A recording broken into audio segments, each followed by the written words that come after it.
next question is, did you have a moment or an experience when you first realized you wanted to devote the rest of your life to STEM or your life up to now to STEM? And if so, how did this realization make you feel? And I know you just talked about your, I guess, idea that you wanted to be an accountant because of your parents, but was there ever a specific moment or was it just sort of a natural progression?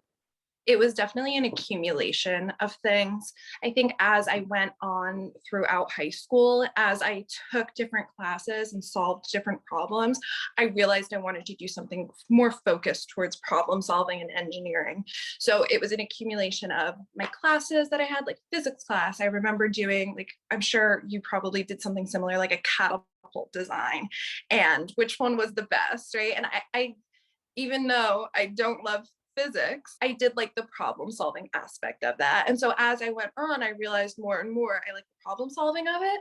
And then I realized, wait, that's what engineers do pretty much every day. We solve problems with different creative solutions. That, and I also went to a 5-week summer camp for engineering.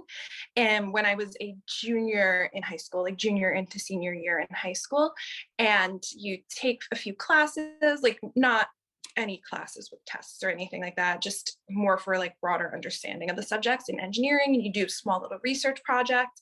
And I think that's when I really realized I do like a lot of different aspects of engineering and I wanted to pursue it in college. And it's cool that I guess you didn't know right away that you wanted to do engineering, but it was more you realized that you liked these skills that engineering Yeah. required, because I think for some people that's very much the case where they might not be able to pinpoint a specific career, but they have a list of, different areas that they really enjoy doing or, skills that they really excel at. And I think that's your case. So that's very cool. But did you have a mentor or do you have a mentor in STEM? And when did this mentor enter your life? And would you advise girls in STEM to find mentors?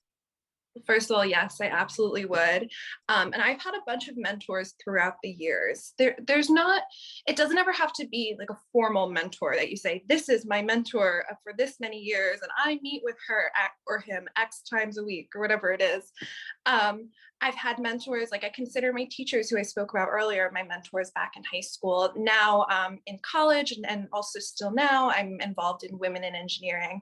And so I look up to a lot of the women through those programs and I speak with them and about their experiences and what they should advise for me and my career, things like that. So I've had a ton of mentors throughout my life and they've had different impacts on me during different times. Like my teachers, like I said, back in high school, who I consider my mentors, if I hadn't been as close with them and been able to speak with them about my interests, I would not have gone to that summer camp that I talked to. Like my computer science teacher was the one who encouraged me to apply for it. And then I ended up going.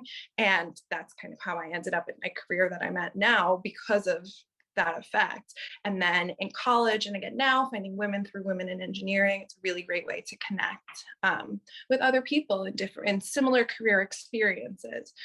So I definitely would recommend that young women have mentors, and it doesn't have to be other women, it could be men as well, but just someone who you look up to and you can talk to, who's outside of, especially when you're already in your career, outside of your direct like line of reporting, right? You don't want to have your boss be your mentor because they see you every single day. Like someone outside of your team is a really great person to have.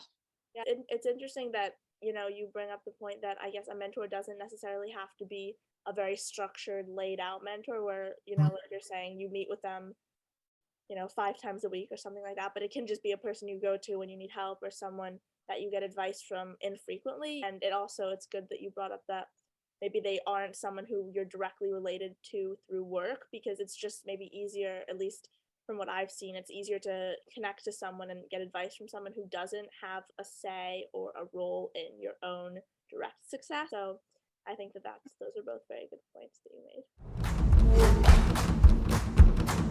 made.